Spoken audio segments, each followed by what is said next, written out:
चंद्रमा की सुंदरता पर राजा दक्ष की 27 पुत्रियां मोहित हो गईं। वे सभी चंद्रमा से विवाह करना चाहती थीं। दक्ष ने समझाया, सगी बहनों का एक ही पति होने से दाम्पत्य जीवन में बाधा आएगी, लेकिन चंद्रमा में पागल। दक्ष पुत्रियां जिद पर अड़ी रहीं। अश्विनी सबसे बड़ी थी। उसने कहा कि पिताजी, हम आपस में मेल जोल से मित्रवत रहेंगे, आपको शिकायत नहीं मिलेगी।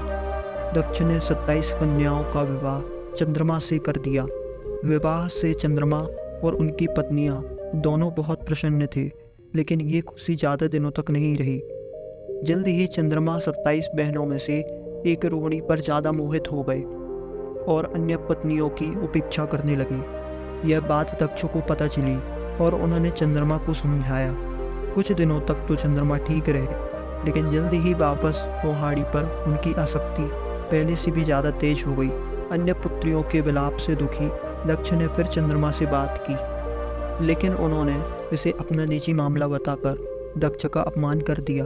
दक्ष प्रजापति थे, कोई देवता भी उनका अनादर नहीं करता था।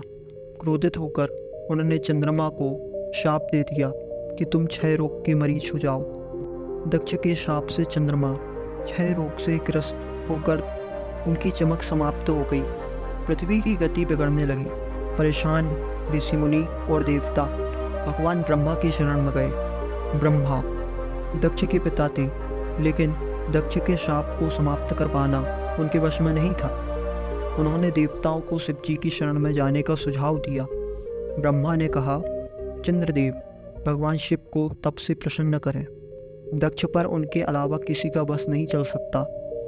ब्रह्मा की सलाह पर चंद्रमा ने शिवलिंग बनाकर घोर तप आरंभ किया।